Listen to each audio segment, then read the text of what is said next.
Remember, boy, always invest in a well-diversified portfolio. That is sheer wisdom.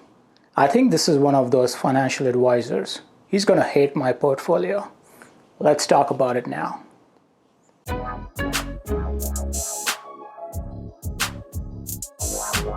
Hey guys, my name is Raj and welcome to Think Finance. On this channel, I talk all things finance. My goal is to stretch our dollar as far as possible. Recently, I did a video which talks about my plan to make $5 million in 25 years. If you've not watched that video, I strongly suggest you watch that video first and then jump back on this video. In this video, I want to take a closer look at my portfolio. Before we dive into details, I want to share my points that I considered as I was building this portfolio. Number one, it had to be a dividend-paying stock or ETF. Number two, it needed to have a history in terms of growth, earning per share, and management execution. And finally, number three, it had to consistently beat the S&P 500 year over year. What I didn't care about is any kind of analyst rating or reports. I'm here for the long haul, and some of these opinions are more short-term. All right, with that out of the way, let's look at the stocks and ETFs I'm investing in. 85% of my money is invested in leveraged ETFs and ETNs. DVYL and SDYL make 50% of my allocation. They offer me 6% combined dividend annually. They track high-yield dividend stocks in Dow Jones and S&P 500. 35% of my money is invested in leveraged ETFs. These give me the spark that I'm looking for when it comes to growth. TQQQ tracks the NASDAQ 100.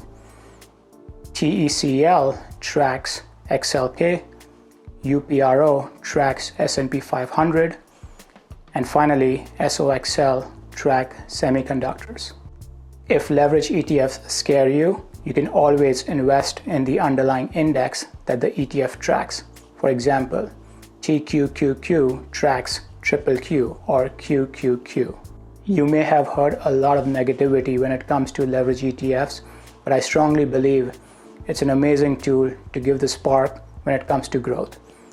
A separate video on this topic is coming up, so do subscribe to get notified. So that makes up 85% of my portfolio. The remaining 15% goes in actual stocks. Let's look at the list.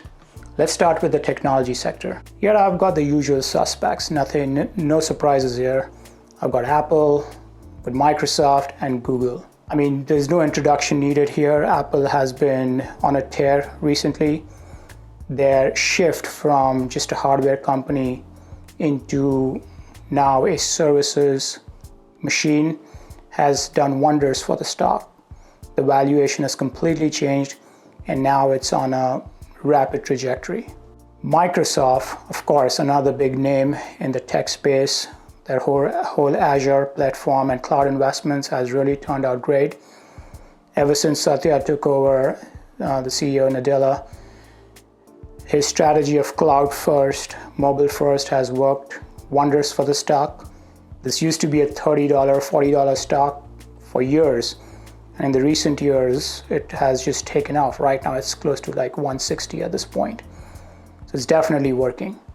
And then, of course, Google, which doesn't meet my criteria of dividend, but it's a must-have in your long-term portfolio, given all the stuff that they are doing in terms of their overall business.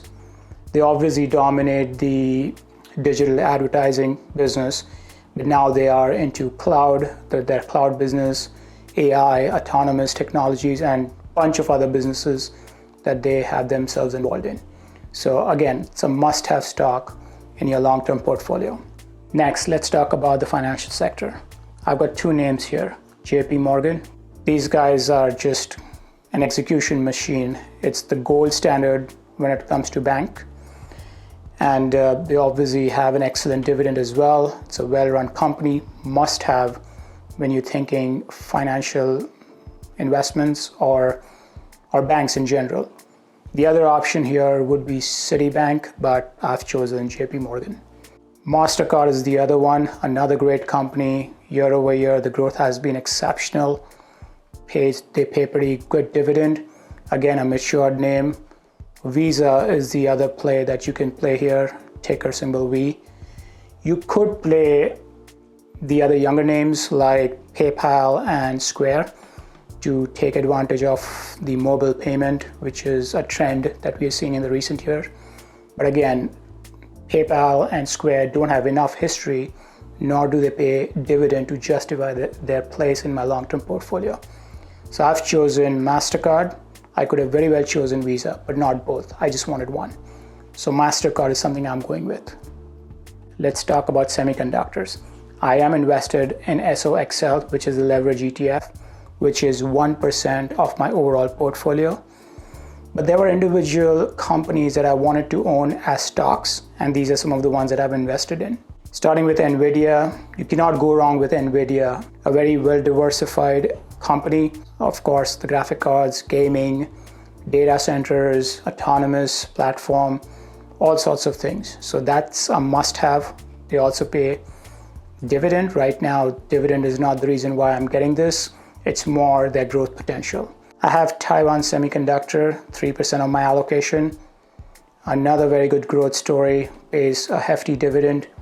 And some of the investment that they have made in different areas, for example, partnership with Apple, they're making investments in 5G. These are some of the reasons to invest in TSM. Lam Research, another solid company. They make specialized products and they're leaders in what they do. Decent dividend, makes 2% of my portfolio. I also have Broadcom, ticker symbol AVGO, for a couple of reasons.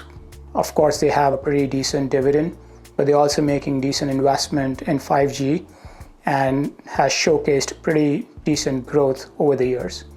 Now let's talk about some of the names in consumer cyclical space. I've got 4 names for you guys. I've got Costco on this list. Again, a very stable business, stable growth year over year, excellent stock performance, pays dividend. It's a must-have in your portfolio. Same goes for Home Depot, execution machine.